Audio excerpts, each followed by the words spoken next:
Yang kedua yang saya ingin titik beratkan teman-teman sekalian, dan ini yang paling banyak di Indonesia dimasuki oleh syaitan, didukung juga dengan media-media syaitan. Masalah pintu takut. Takut. Kenapa dukun-dukun itu kalau kita masuk ke tempatnya selalu gelap, ada tengkorak, remang-remang. Karena antum harus takut dulu. Kalau ada rasa takut, bisa dikuasai sama dia. Tapi kalau tidak takut gak bisa. Orang yang mau dihipnotis, kalau akidahnya benar gak bisa dihipnotis tuh. Syaitannya gak berani. Gitu kan? Dan ini kita harus hati-hati teman-teman sekalian, karena pintu takut ini selalu ditunggang oleh syaitan. Saya kasih contoh begini. Kalau ada satu rumah di Indonesia ini, anggap di Bali sinilah, karena antum lagi di Bali. Ada satu rumah teman-teman sekalian, di situ ada orang bunuh diri, gantung diri. Kira-kira mau beli rumahnya nggak? Jawab jujur ya. Kenapa nggak mau? Hah? Setelah saya jelaskan malam ini, beli besok ya. Diskonnya buat saya. Baik. Banyak orang jawabannya takut. Kenapa takut? Ada ruh gentayangan. Baik, simpan contoh itu. Ada contoh kedua teman-teman. Ada satu rumah, tadi bunuh diri ya. Sekarang satu rumah dibunuh oleh perampok. Mau beli rumahnya nggak? Sama juga. Masya Allah cuma 3 orang yang jawab, yang lain berani semua ini. Gak mau juga beli. Kenapa? Takut. Ada ruh gentayangan. Teman-teman sekalian, ambil dari saya malam ini dengan izin Allah. Ini ilmu dari wahyu, bukan dari saya. Tidak ada ruh gentayangan.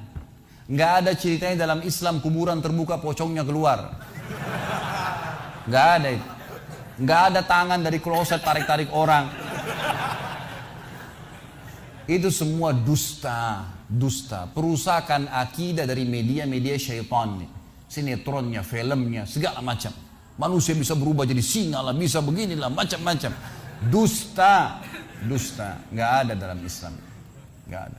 Dari mana dalilnya? Nggak ada ruh gentayangan. Baik, dengarkan hadisnya. Hadis yang mulia, hadis riwayat Bukhari. Suatu hari Nabi SAW pernah mengantar jenazah sahabatnya. Waktu jenazah tersebut ditaruh di kuburan, kata Nabi SAW, kalau seseorang mukmin meninggal dunia, siapa orang mukmin teman-teman sekalian? Orang yang sudah menggabungkan antara rukun Islam sama rukun iman. Kalau antum syahadat sudah, muslim, alhamdulillah, salat 5 waktu, zakat, puasa Ramadan, haji, sudah dikerjain. Ditambah dengan keimanan, yakin Allah ada, yakin malaikat ada mencatat, yakin diturunkan dalam Al-Quran, yakin ada Rasul yang mengajarkan Nabi Muhammad SAW, ada diterima pahalanya hari kiamat, maka itu namanya mukmin. Gitu kan? Ditambah dengan mengimani qada dan qadar. Kalau ada orang sholat, Allah ada nggak ya? Malaikat catat nggak ya? Hari kiamat saya terima nggak? Ini masih muslim, belum mukmin, masih level di bawah. Pertama muslim dulu baru mukmin. Makanya dalam hadis disebutkan ada iman, ada Islam, ada iman, ada ihsan, gitu kan? Ini level-levelnya. Nah kata Nabi SAW, kalau orang mukmin menggabungkan antara rukun Islam sama rukun iman, sholat yakin Allah ada, sholat begini dan seterusnya, maka akan datang kepadanya 3 sosok malaikat pada saat meninggal. Dan ini teman-teman bukan dongeng saya ceritakan, ini hadis Nabi, berita wahyu yang pasti kita semua akan saksikan. Demi Allah ini benar, ini wahyu, gitu kan? Malaikat datang, di kiri kanannya malaikat rahmah yang membawa kain kafan dari surga, yang satu malaikat maut di ubun-ubun kepalanya sambil berkata, ya ayyatuhan nafsul mutmainnah irji ila rabbiki radiyatan mardiyah. Hai jiwa yang baik, keluarlah kepada rahmat dan pengampunan Tuhanmu. Kata Nabi SAW, ruhnya keluar lebih mudah daripada air dari mulut kendi, cepat sekali. Begitu keluar, belum sesaat keluar ditangkap oleh malaikat rahmat, dibungkus dengan kain kafan dari surga, dibawa ke langit. Begitu dibawa ke langit, menembus 7 lapis langit, semua malaikat-malaikat di atas langit sana berkata, ruhnya siapa ini? Sungguh mulia ruh ini. Kenapa? Kata Nabi SAW, karena ruh itu mengeluarkan bau yang lebih wangi daripada bau kasturi. Semoga kita semua insya Allah termasuk. Maka kata Nabi SAW, malaikat rahmah mengatakan ini fulan bin fulan, namanya yang paling mulia di dunia. Lalu kemudian ditembuskan sampai langit ke-7, lalu kemudian terdengar suara dari langit ke-7. Allah Azza wa Jalla berkata, catatkan hambaku termasuk penghuni surga, kembalikan dia di dunia, di sana saya ciptakan, di sana pula saya akan bangkitkan. Diantar ruhnya bersamaan jasadnya, diantar oleh kerabatnya. Baru 3 langkah mereka jalan dia masih bisa. Ruh ini masih mendengarkan suara sendal mereka. Lalu malaikat datang mendudukkan dia lalu berkata, siapa Tuhanmu, siapa Nabimu, apa kitabmu. Lalu dia kalau orang beriman kata Nabi SAW, Allah berfirman, yuthabbitullahu alladhina amanu bil qawli tsabit fil hayatid dunya fil akhirah. Allah akan tetapkan jawaban di lisan orang-orang beriman di dunia. Kalau dia belajari agama ini lalu ditanya kenapa kau sholat, kenapa kau puasa, dia akan punya jawaban dari wahyu. Dan di akhirat kata ulama tafsir adalah yang dimaksud pertanyaan mungkar nakir atau malaikat di kuburan. Ringkas cerita adalah dia akan menjawab Tuhanku Allah, Nabiku Muhammad, kitabku Al-Quran. Pada saat dia jawab jawaban itu teman-teman sekalian, maka tiba-tiba saja kata Nabi SAW, malaikat tersebut membukakan baginya pintu neraka. Azab, siksaan, orang teriak-teriak, api yang berkobar-kobar, dia ketakutan. Kata malaikat, lihat dari apa Allah selamatkan dirimu. Karena kau beriman, kau nggak jadi masuk sini, ditutup. Supaya dia tahu nih, kalau dia berbuat salah akan masuk situ, ditutup. Dibuka pintu surga, dayang-dayang, permadani, istana yang luas, luar biasa. Dia gembira. Lalu kata malaikat, kau akan masuk di sini. Maka si mayit tersebut pun berdoa mengatakan, ya Allah cepatkan waktu, karena aku ingin masuk ke dalam surgaku. Lalu datang di sebelahnya orang yang tampangnya gagah, badannya bersih, wangi, saking sempurnanya kata jenazah ini. Ruh ini berkata, siapa kamu ini? Sungguh sempurna ciptaan Allah pada dirimu. Maka dia berkata, diam dulu. Maka dia berkata, gitu kan? Dia berkata, saya amal soleh akan menemani kau sampai hari kiamat. Insya Allah setelah riwayat ini kita sholat. Saya amal soleh akan menemani kau sampai hari kiamat. Maka kata Nabi SAW terdengar suara, ya, Allahu alam di sini disebutkan Allah atau malaikatnya, tapi yang jelas menyampaikan dari Allah Subhanahu Wa Taala, lapangkan kuburan hambaku ini seluas pandangan matanya dan bukakanlah pintu surga baginya setiap pagi dan petang dia melihat. Maka jadilah kuburannya taman dari taman surga sampai hari kebangkitan. Baik. Sebaliknya kata Nabi SAW, kalau orang fasik, siapa tadi fasik? Muslim yang masih berbuat maksiat. Teman-teman hati-hati. Jangan kena mengandalkan sudah syahadat kemudian bebas berbuat dosa. Hati-hati. Fasik dan orang kafir proses matinya sama. Kata Nabi SAW, orang fasik dan orang kafir akan datang kepadanya 3 malaikat. 2 malaikat azab di kiri kanannya, 1 malaikat maut di bunuh-bunuh kepalanya yang berkata, hai jiwa yang busuk, keluar kepada kemurkaan Tuhanmu. Maka ruhnya berantakan di tubuhnya, tidak berani keluar. Lalu malaikat maut menariknya dengan keras. Ibaratnya seperti bulu domba yang dibasahkan, dililitkan di pohon berduri, lalu ditarik dengan keras sehingga berantakan bulu domba itu. Keluar, belum sesaat keluar ditangkap oleh malaikat azab, dibungkus dengan kain kafan dari neraka, dibawa. Baru langit pertama nggak dibukain pintu oleh para malaikat. Lalu malaikat langit berkata, siapa ruh ini? Sungguh buruk ruh ini. Kenapa? Kata Nabi SAW, karena ruh itu mengeluarkan bau yang lebih busuk daripada bau bangkai. Wa na'udzubillah. Lalu malaikat azab membawa mengatakan, ini ruhnya fulan bin fulan. Ya. Orang yang disebutkan nama paling buruk di dunia. Lalu terdengar suara dari langit. Allah berkata, catatkan hambaku ini termasuk penghuni neraka. Di sana kembalikan dia di dunia, di sana saya ciptakan, di sana pula saya akan bangkitkan. Di antara ruhnya bersamaan pengantarnya mengantar jenazahnya. Begitu masuk dan 3 langkah, ya. Orang-orang mengantarnya lewat, malaikat datang mendudukkan dia mengatakan siapa Tuhanmu, siapa Nabimu, apa kitabmu. Walaupun muslim, rekam baik-baik ini. Ya. Lahir dalam keadaan Islam, sesekali sholat, fasik, masih banyak maksiat tidak tobat sebelum meninggal, sama. Jawabannya kata Nabi SAW dengan orang kafir, innama aqulu kama kana yaqulun nas. Saya nggak tahu, saya cuma ikut-ikut dulu orang bilang apa, nggak bisa jawab.